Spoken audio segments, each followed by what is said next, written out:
చూద్దామా ఈరోజు బాక్సెస్లోకి ఏం ప్యాక్ చేశానో. ముందుగా 6 స్నాక్ బాక్స్లోకి ఆరెంజెస్ని పీల్ చేసుకొని యాడ్ చేసుకున్నాను. నెక్స్ట్ ఎగ్ అండ్ వెజ్జెస్తోని ఇలా వ్యాఫిల్స్ని చేసుకొని శాండ్విచ్ చేశాను.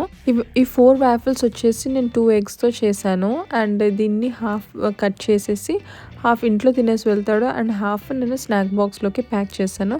చూద్దామా ఇది ఎలా చేయాలో. దానికోసం ఒక బౌల్లో 2 ఎగ్స్ని క్రాక్ చేసుకొని ఉప్పు, కారం, చిన్నగా చాప్ చేసుకున్న క్యారెట్స్ అండ్ చిన్నగా చాప్ చేసుకున్న రెడ్ బెల్ పెప్పర్ యాడ్ చేసుకొని కొత్తిమీర కూడా యాడ్ చేసుకొని మంచిగా కలుపుకుంటున్నాను. ఇప్పుడు వ్యాఫిల్ మేకర్ని బటర్తో గ్రీస్ చేసుకొని ఈ మిక్స్చర్ని అందులో పెట్టి వ్యాఫిల్స్ లాగా చేసుకుంటాను. నేను వ్యాఫిల్ మేకర్ని కిడ్స్కి ఇంట్రెస్టింగ్గా ఉంటుందని యూజ్ చేస్తాను. అది ఒకటి. అండ్ ఇంకొకటి మార్నింగ్స్ మనం చాలా బిజీ ఉంటాం కదా స్కూల్కి ప్యాకింగ్ చేస్తున్నప్పుడు. సో అందులో పెట్టి మనము వదిలేస్తే అది 2 సైడ్స్ నుండి హీట్ ప్రొడ్యూస్ అయ్యి కుక్ అయిపోతుంది అనమాట. సో మనం అక్కడే ఉండి తిప్పక్కర్లేదు. అందుకని చెప్పి నేను ఇది వాడుతూ ఉంటాను ఎక్కువ. ఇప్పుడు మనం బర్గర్లో ప్యాటీస్ యూస్ చేస్తాం కదా, అలాగే ఇది థిక్గా ఉంటుంది, స్పాంజీగా ఉంటుంది అండ్ కిడ్స్ కూడా చాలా ఇంట్రెస్టింగ్గా తింటారు. అండ్ బ్రెడ్ స్లైస్లో ఇది పెట్టి సర్వ్ చేసుకున్నాను. నెక్స్ట్ కొన్ని వడియాలు వేపాను అండ్ ఆరుష్కి నచ్చిన షేప్స్ని వాడిని సెలెక్ట్ చేసుకోమంటాను. కొన్ని వెరైటీస్ ఆఫ్ షేప్స్ నా దగ్గర ఉన్నాయి. సో అందులో వాడు ఇది పిక్ చేసుకుంటే వాడికి ఫ్రై చేసి ఇచ్చాను.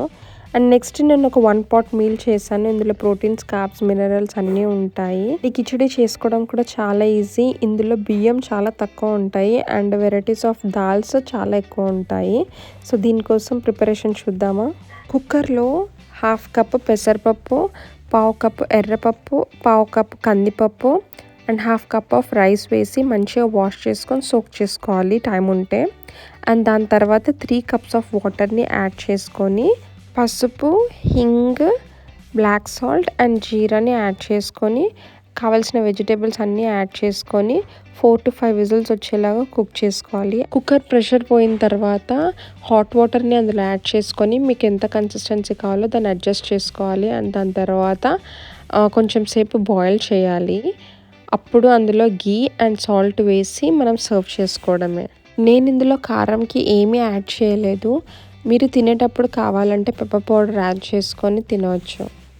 మీరు కూడా ఈ క్విక్ అండ్ ఈజీ రెసిపీస్ని ట్రై చేసి మీకు ఎలా కుదిరాయో నాకు కమెంట్స్లో షేర్ చేయండి. Thank you for watching.